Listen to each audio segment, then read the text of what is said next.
So as we're heading down the Lao group, we're coming across these really remote villages. This village, Susui village, is 90 people as an example, and that's it. And the earth is pretty much infertile. It's mostly coral, so there's only a few things they can grow, so they rely heavily on supply ships, which come around about once a month. Money's also a problem because they've got no real income because they can't grow anything. A little bit of fishing, but that's about it. So it's truly a live with what you've got, really. So we're off to find the chief to do sevu sevu. Funnily enough, they were already on the carvers. It was about 2 o'clock in the afternoon. They'd been drinking since 10, which is normal for them apparently. Outdoor guide. The beach is right there. Swim anytime you want.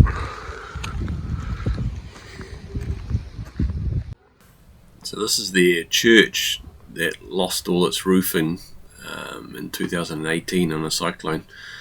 These are the drums for the church. Scaffolding, island styles. The music you're hearing in this video is what I recorded while we were at church, which is coming up at the end of this video.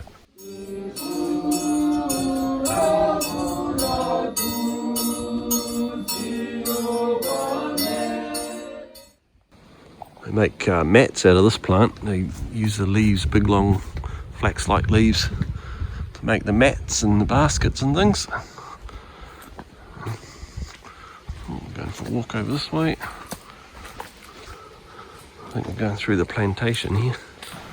It's really so amazing that people with so little can give so much, and they seem happy as well.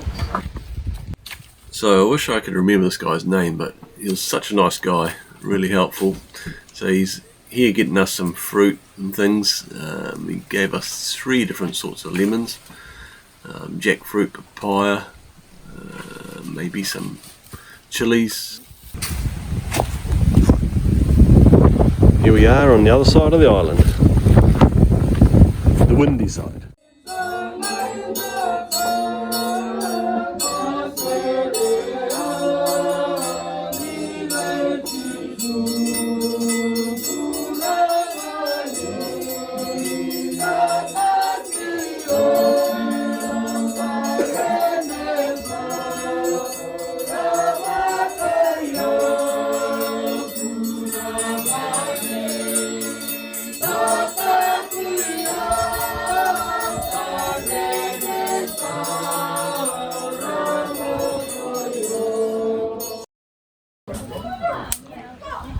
Real cooking there, Fiji styles.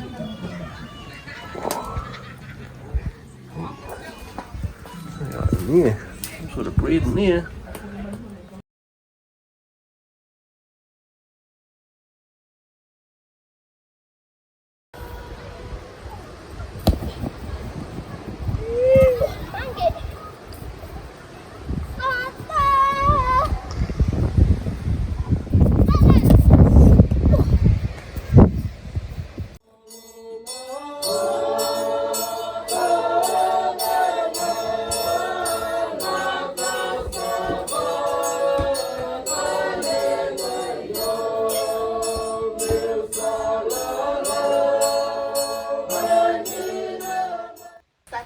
You just start, okay. Yeah. Who's gonna win?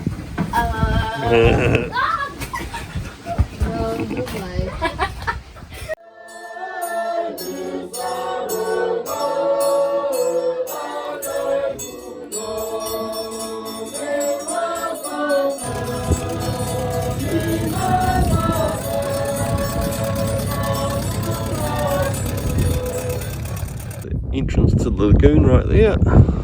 So Jacob, the headman of the village, wanted to take us for a tour around the bays of the island that they live on. So first stop was Big Lagoon, which is where we are now. It's where they collect their oysters. They get oysters here.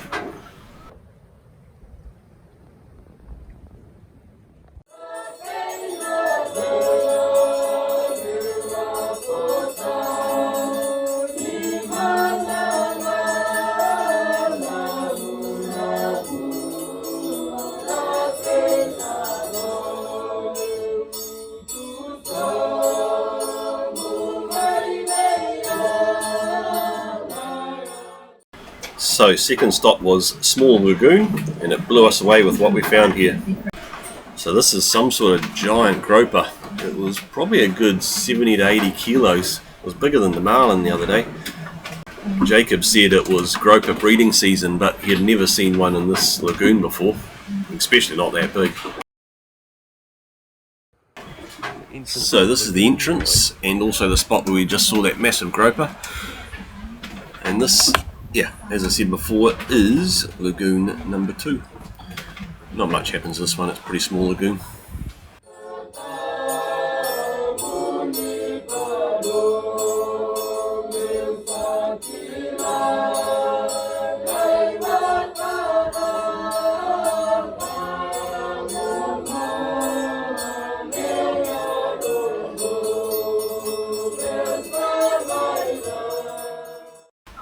So we're now into the third lagoon. This lagoon is open to the outside, so it's got super clear water. This is the outside there, you can see that reef in the background. On the left hand side we've got Susui Island, on the right hand side is another island, so that's the only gap between effectively 2 islands.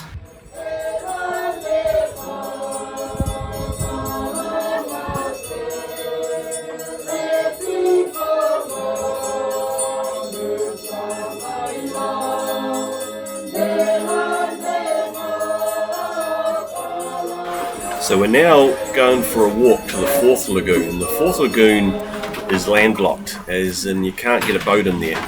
It is tidal, and the water's salt, so there is a passageway somehow to the seawater, but we didn't go and explore that.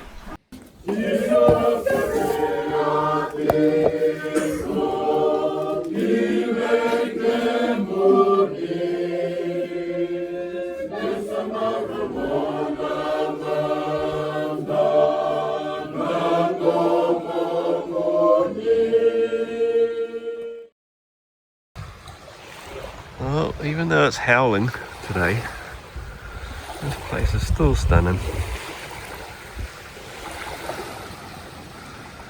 Found a sheltered spot.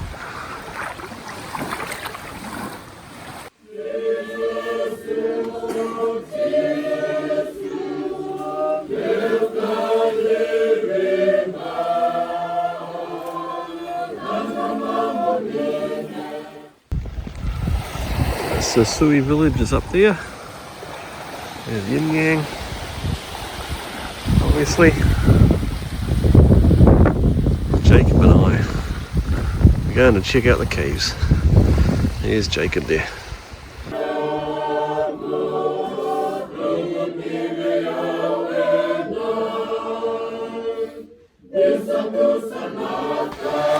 So now we're heading off to find a cave.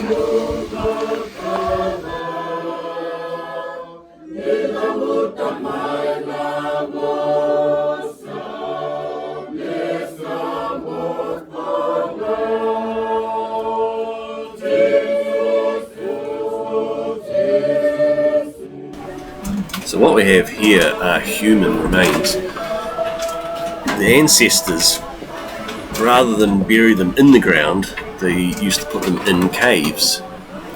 So there's a heap of bones in here. But once the Christians arrived, they started burying their dead.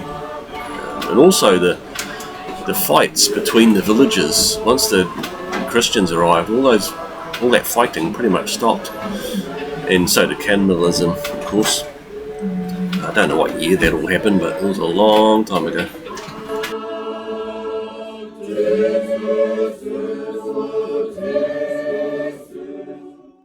Seeing the damage to some of these skulls, you got to wonder whether or not it's cause of death.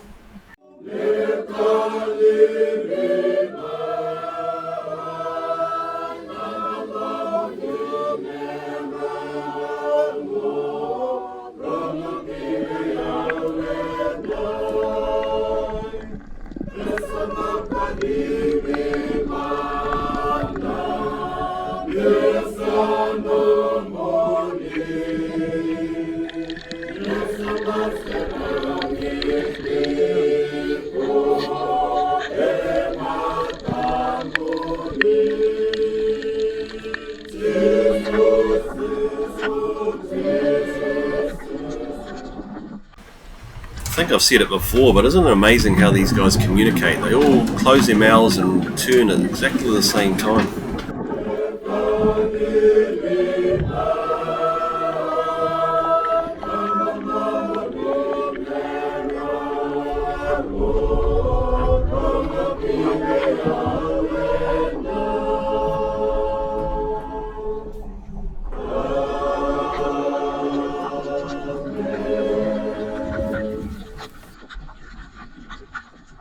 So these giant clams you're about to see are right out in front of their village in the house reef. They got little, well, I suppose you call them seedlings, about 8 years ago, and they planted them on this reef in this area, and look at them now. I mean, 8 years of growth, and they're 3/4 of a metre long. Incredible. They're huge, biggest ones we've seen so far. It must be the breed that they grow so big so fast. These things always amaze me. I don't know what they're called. I should find out one day, but they're like a sea cucumber with little sucky mouth pieces. That's a cool description, isn't it?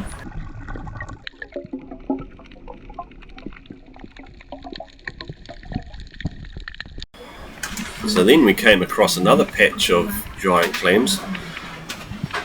It wasn't far from the other patch, but the I think there was 14 of them in total I counted.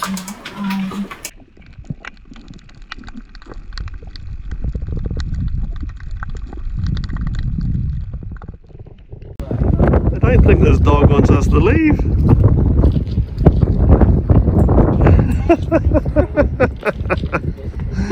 Oh dear.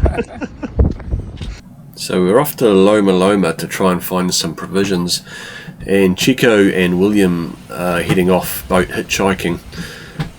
What we didn't realise when we left is William has a brother in the police force, and his mother had called the police, and the cops were waiting for us when we got to Loma Loma, and William ended up being deported back to his village, if you like. So his mum didn't want him to go. Those two guys just asked us if we wanted to buy some goat.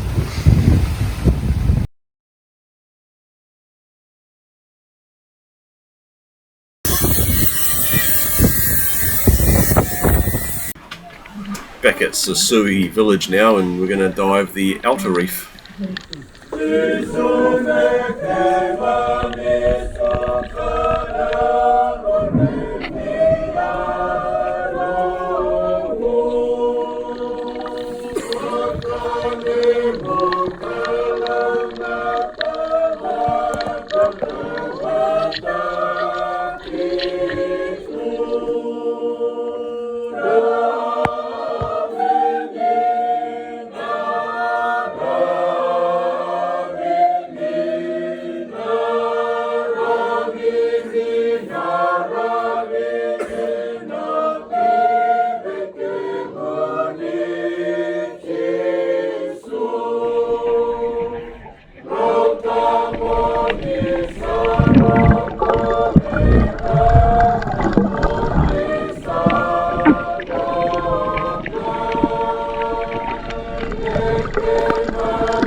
So our time here at Susui village has come to an end. We were here for about 5 days. We stayed here so long because we'd been waiting for a weather window to get down to Falanga, and we finally got a good one coming up, so it's time to go.